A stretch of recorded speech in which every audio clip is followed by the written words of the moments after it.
If you missed my video earlier this week, I mentioned how Harley's finances are not good. Their sales are not good, especially as they closed out 2024. Now, as we go into 2025, they're not expecting things to improve, if not contract. And one of the things that I think has been plaguing the brand is a lack of entry-level models or models that could appeal to new buyers, new riders, but also bringing people in. Let's say they have a Honda or something, to bring people into the Harley brand. A lot of riders outside of Harley might be put off by the brand image, the culture. To me, that doesn't put me off. To me, it's how heavy and big the bikes are. If they had an amazing sounding little V-twin cruiser that just looked the bee's knees to rip around town, I would be very interested. But Harley, you got to start at about $10,000. But that is to change. Over at Top Speed, Harley Davidson bikes, entry-level ones specifically, they are on the way. And this was mentioned at the Q4 year-end financial presentation. Their CEO, which a lot of traditional Harley fans is not a fan of, Mr. Zeitz, during the 24 year-end financial report presentation, the Harley Davidson boss said they are boosting their investment in entry-level offerings. The plan is to expand the small bike lineup in select markets. Now, that gives me some pause. They also say, as well as produce accessible small cruiser bikes for the global market. Thank God for the global market, because here in the United States they're definitely dwindling. And the greatest markets of growth for Harley, is I mentioned in my Honda presentation, is going to be Southeast Asia, it's going to be India, it's going to be other markets, not so much in the United States. As motorcycle culture, unfortunately, like car culture, it's all dying out for lots of different reasons. Affordability could be a big reason. People just don't have the extra dough to spend on a $20,000, $30,000, $40,000 Harley Davidson. We just don't know when these bikes are coming. All right. The rest of the article mentions some of the other motorcycles that we have in other markets. For example, the X440, what are the specs on this? 27 horsepower, 28 pound-feet of torque. It's ugly as hell. I believe this is a joint venture with Hero. They have this X440, kind of this dual sport-ish, or I don't know. It's capable of off-road, I'm sure, because the Indian market needs that. But this bike to me is ugly. It's not inspiring. It doesn't have any, other than a circular headlamp, doesn't have any Harley Davidson appeal to me. It looks extremely generic and cheap looking and not good. All right. So this bike, not doing it for me. Now they have two other bikes with a joint venture in China called QJ Motor. And I believe that QJ Motor might also own a division of Benelli, for example. But these bikes don't look much better. We have a 350cc, a 500cc. These are like kind of dual sport looking motorcycles. I don't even know what to call them. All right. Where is my traditional classic cruiser or universal styled motorcycle? If you look at some of the classic Japanese models, they look similar to some of the old Harley Davidson models. These prices, for example, are in Australia. So this is about $5,300 if I remember when I did the calculations, and this one is about $7,000, the 500cc one. These are so ugly, in my opinion. They're like KTMs. KTMs make some of the ugliest motorcycles, and these Harleys, made in China or made in India, regardless of what market they're sold in, these small displacement Harleys, they don't feel, look, or have that Harley appeal. So if you want a Harley in America, you are starting off with the Nightster. Cool looking bike. Now I wish the engine maybe had some chrome on it. I see it's blacked out. Maybe they're trying to appeal to people of my generation, but I'd like to have more chrome, honestly. But let me know what you guys think. But it starts at $10,000. There's so much competition around that price point for cruisers, but also there's an entire market where they could have tons of sales lower down at the price point. All right. This is a bike I got my motorcycle license on. So I did the MSF course on this bike. This is the V-Star 250. Guys, it's a V-twin. It's the only small displacement V-twin. You also have from CF Moto. This is belt driven too, which is badass. The CLC is just really ugly. I wish it wasn't as ugly, but this is a 270 crank parallel twin. So it's going to sound very similar to a V twin. It doesn't look anywhere as good, in my opinion, as this classic. It's still dorky, but this thing looks like a motorcycle from the 70s. Very little has changed on this V-Star throughout the years. You know, I believe this is chain driven, and that's something where the CF Moto would have an advantage, but it looks great from the side. And this would be a great entry-level cruiser style V-twin motorcycle that Harley, like, guys, if you took off the Yamaha badge here and replaced it with Harley, this thing would be selling like mad. I guarantee it. All right. But Harley says, hey, no, we don't want to sell a $5,000 bike. We'd rather have large profit margins on very expensive bikes. But what happens when they're too expensive for your potential buyer? All right. Well, there's no profit margins because your sales are dwindling. All right. Now, if we look at Royal Enfield, my God, some of the most beautiful motorcycles on the market, classic styled motorcycle. The Bullet looks to me like an old Harley. I believe there's also a Bullet 650.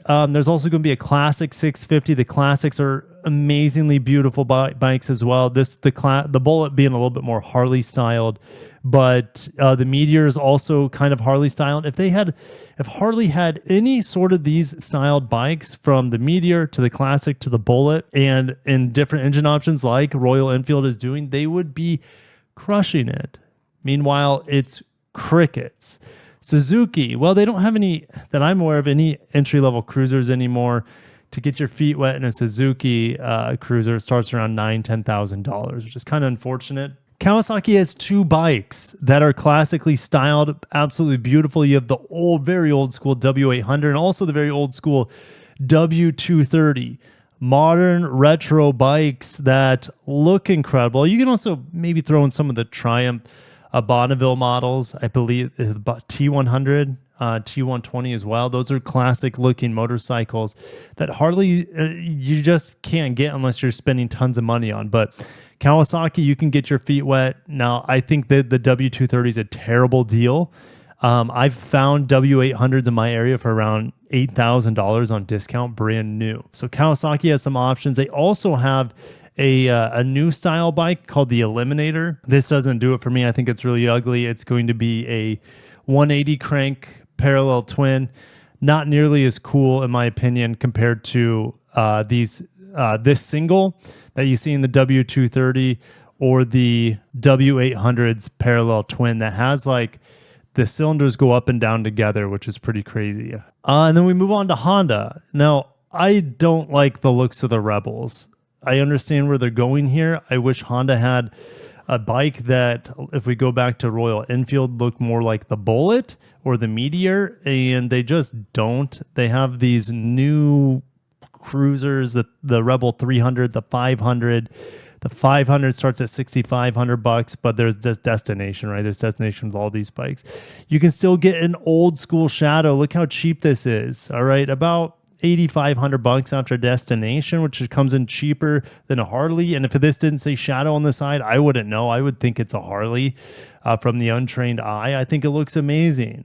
That classic V-twin style. But you can also get it in, I think, with or without ABS, ideally ABS. But then you can get the Shadow Phantom, which is a blacked out version of that bike, which is under $10,000 as well. Now, Honda also has the Fury. I think that's their largest displacement cruiser style motorcycle. But this reminds me of too much of like Orange County Chopper sort of bike. It just doesn't do it for me. I like more of the classic style. Do you think Harley could benefit from having an entry level cruiser? I mean, it doesn't even. Here's the thing: like entry level is no longer. It's kind of wearing off, because even people with tons of riding experience, years of experience, they find charm and fun in low displacement motorcycles. I have a Grom. That thing's amazing, but I like the Monkey more just from the looks. And if we had more low displacement classic styled motorcycles from the competition, including Harley Davidson, I think motorcycling would be more accessible to new riders. And also, man, it makes it fun to collect motorcycles when you can get incredible looking motorcycles for less money. No one wants this, at least not in America. I'm glad they don't have these here, because they're absolutely hideous. All right. And these are absolutely hideous as well, in my opinion. And unfortunately, the Nightster, it starts off, let's say after destination at over $11,000. There's so much competition out there at that price point and below that price point that makes Harley's entry level models not that great of a buy. I think I have an old picture here of what a Harley should look like. This is a 1960. I just typed in 1965 Harley Davidson, and these bikes are stunning. Why can't we have a classically styled bike like this anymore, right? Royal Enfield's doing it. Kawasaki's kind of doing it. Honda needs to do it. Speaking of Honda, look at this bike. They sell this in Japan. I'm just going to open this in a new tab. They have this in other colors. This motorcycle is very similar to a Royal Enfield 350 Classic, but Honda has their own as well. How gorgeous is this? This is so appealing. If Harley had something that looked somewhat similar to this or like their old 60s motorcycles, it's absolutely beautiful. Instead, we have their entry-level bike now, which is this thing. Doesn't look bad, but the price is the problem. We need classic, beautiful cruisers from Harley at more affordable prices. Like these adventure bikes are absolutely hideous in my opinion. I know they're new and maybe they ride great and they have great features.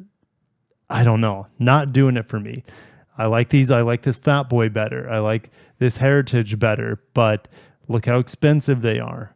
The Breakout looks pretty cool. I mean, these are more of the Harleys. I like this bike. It starts at $17,000.